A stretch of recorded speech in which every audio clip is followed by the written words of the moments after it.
A man I know retired on a Friday with a cake in the break room and a card everybody signed.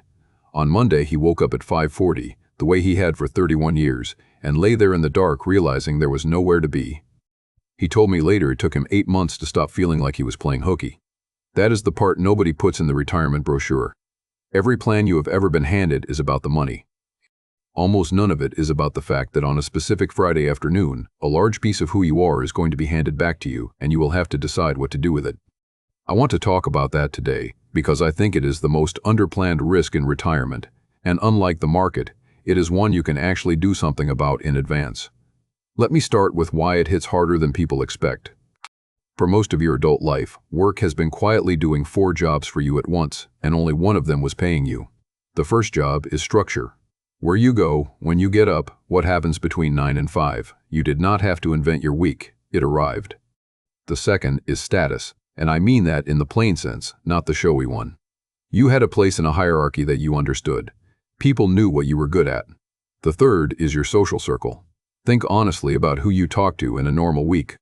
For a lot of people, most of those conversations happen because of where they work, not because of a friendship they chose and built. And the fourth is the answer to a question you get asked constantly. So what do? Retirement does not remove one of those. It removes all 4 in a single afternoon. And then it hands you a period of unstructured time longer than childhood with no instructions. Now here's what I find genuinely useful, and it is the reason I am making this video. This is not new territory. The gerontologist Robert Atchley described retirement decades ago not as an event, but as a sequence of phases. And once you see the sequence, the hardest part stops feeling like a personal failure and starts feeling like a schedule. It runs roughly like this. First, the pre-retirement phase, where you are still working but you are already imagining it, and the imagining is usually a vacation. Then the honeymoon. The first stretch after you stop, and it is genuinely good. You sleep, you travel, you do the projects. Everyone tells you how relaxed you look. Then the one nobody warned you about. Atchley called it disenchantment. It is the moment the vacation ends but the life does not resume because there is no life scheduled to resume. The days start blurring together. And underneath it is something more specific than boredom, which is the loss of the sense that you matter to anything. Then reorientation. This is where people quietly rebuild. Expectations get realistic, a new routine forms, and you start finding things that are actually yours instead of things that were assigned to you. And then stability. A life that fits, chosen rather than inherited. Now, the reason I want you to have that map is not so you can label yourself. It is because of what the disenchantment phase does to people who do not know it exists. If you think the low period means you made a mistake, you will try to fix it with a purchase or a move. People buy the boat there. People sell the house and relocate to a place where they know nobody. People go back to a job they did not want because at least it was structure. If you know the low period is a normal phase of the sequence, you do the one thing that actually works, which is to treat it as a rebuilding problem instead of an emergency. Let me make the disenchantment phase concrete, because when I describe it in the abstract people nod and then do not recognize it when it arrives. It usually does not look like sadness. It looks like a Tuesday in the 4th month. You get up later than you meant to. You do a chore that takes 20 minutes, and it is the achievement of the day. You check the news more than once. Somebody asks what you have been up to, and you hear yourself say, "Oh, keeping busy," and you know as you say it that it is not exactly true. You are not unhappy. You are just slightly untethered, in a way you would not say out loud because it sounds ungrateful. And here is why I care about it on a money channel, which is the part I want you to actually take away. That untethered feeling is expensive. It is the single most common reason people make large, irreversible financial decisions in the first 2 years of retirement. The boat gets bought there. The second home gets bought there. The relocation to a beautiful town where you know not one person happens there. The unnecessary renovation happens there. And most costly of all, people go back to work at a job they did not want on somebody else's terms because at least it fills a Tuesday. None of those are stupid decisions. They are all attempts to solve a structure problem with a purchase, because the structure problem does not announce itself as a structure problem. It announces itself as restlessness, and restlessness is very easy to mistake for wanting something. So if you take one thing from this video, take this. In the first 2 years after you stop working, put a delay on anything large and irreversible, not a ban, a delay. 6 months between wanting it and doing it. If the want survives 6 months of a life you have actually built, buy the boat with my blessing. Most wants do not survive it, and the ones that do not would have cost you a great deal. Now let me talk about the piece that gets missed most, which is the social one, because it is quiet and it does its damage slowly. Ask yourself a specific question, not how many friends do you have. Ask, if you stopped going to work tomorrow, which of the people you speak to every week would you still speak to in 6 months? For a lot of people, and men over 60 in particular, that number is smaller than they expect. Not because those relationships were fake, but because they were held together by a shared place and a shared schedule. Take away the place and the schedule, and they thin out without anybody deciding anything. And this is the part where the research is genuinely useful rather than just sobering. Studies of older adults consistently find that continued social participation is associated with lower rates of depressive symptoms after leaving work. And structured, committed volunteering has been studied directly. Trials where older adults took on substantial regular volunteer roles have found meaningful effects on depressive symptoms and on maintaining cognitive and physical functioning. Notice why that works. It is not because volunteering is virtuous. It is because a real volunteer commitment happens to restore all 4 of the things work was doing. Structure, a role, a group of people, and an answer to, what do you do? That is the actual mechanism. And once you see it, you can go looking for it in 100 other places besides volunteering. So let me give you the practical part, and I am going to be specific because vague advice about finding purpose is useless. The first thing, retire to a schedule, not to an absence.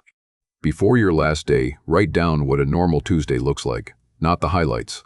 A Tuesday in February when the weather is bad. What time you get up, where you go, who you see, what you are working on. If you cannot fill a Tuesday, you do not have a retirement plan, you have a resignation. The second thing, replace the role before you lose it, not after. The mistake almost everybody makes is treating retirement as the start line for figuring this out. But you have far more energy and far more connections in your last year of work than in your first year out. The board you want to sit on, the class you want to teach, the shop you want to volunteer at, the thing you want to build. Start it while you are still working, even at 2 hours a week. Then you are not building from zero in the exact month you feel least like building anything. The third thing, keep something that has a deadline and other people counting on you. This is the ingredient people drop first, and it is the one that carries the most weight. A hobby with no deadline is a pleasant afternoon. A commitment where somebody notices if you do not show up is a structure. There is a very large difference between those 2 things, and it is the difference between a hobby and an anchor. The fourth thing, rebuild a weekly group on purpose, not friends in general. A group with a repeating time, cards on Thursdays, a walking group at 7, a congregation, a class that meets. What you are recreating is the thing work gave you for free, which was regular contact with the same people without anybody having to organize it each time. And the fifth thing, which is the smallest and maybe the most useful, have an answer ready for the question. When somebody asks, what do you do? Decide in advance what you say and do not make it a subtraction. Not I used to be a foreman, not I am retired, said in the voice people use for I am unemployed. Say the thing you actually do now. I teach a Tuesday class. I am rebuilding a boat. I run the food pantry schedule.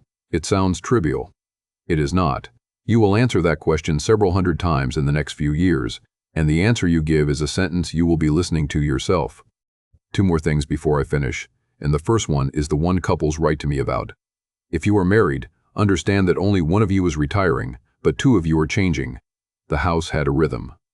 Somebody had it to themselves for 8 hours a day and had a whole set of small routines inside that time that nobody ever had to negotiate because nobody else was there.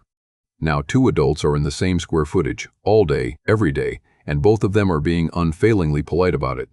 The friction almost never shows up as a conversation about retirement. It shows up as a disagreement about the thermostat, or how the dishwasher gets loaded, or how often somebody goes out.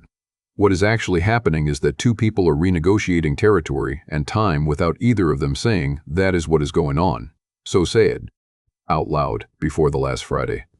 2 questions cover most of it. What does each of us need alone time for, and when? And what is one thing we now do together that we did not before? Couples who talk about that in advance seem to have a much easier first year than couples who assume it will sort itself out. It does sort itself out eventually. It just costs a lot less if it is a plan rather than a series of small resentments. And the second thing, if your job allows it, consider not stopping all at once. The cliff is optional for more people than realize it. 3 days a week for a year, consulting a few hours a month, training your replacement part-time. Seasonal work. What that buys you is not really the money. It is a bridge. You keep some structure and some contact while you build the thing that will replace them, instead of trying to build it from a standing start in the emptiest month of your life. If your employer will not do it, your industry might, and it is worth one conversation before you assume the answer is no. Now, one honest correction before I finish, because I do not want to leave you with the wrong impression. Retirement is not bad for people. That is not what any of this says. Plenty of people leave work and thrive immediately, especially people whose jobs were physically punishing or genuinely miserable. If your work was a burden, putting it down is a gift, and you do not need to brace for anything. The people who get hit hardest by the identity part are usually the ones who like their work, who are good at it, who got real meaning from it. And that is a strange thing to warn somebody about, so let me put it plainly.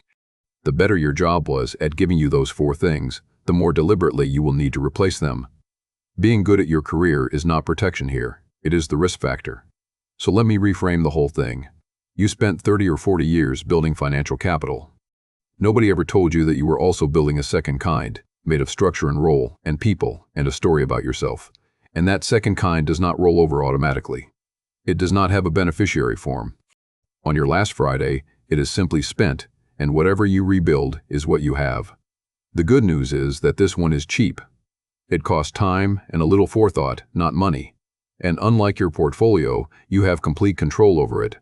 So here is my question for the comments, and I would like a real answer rather than a general one.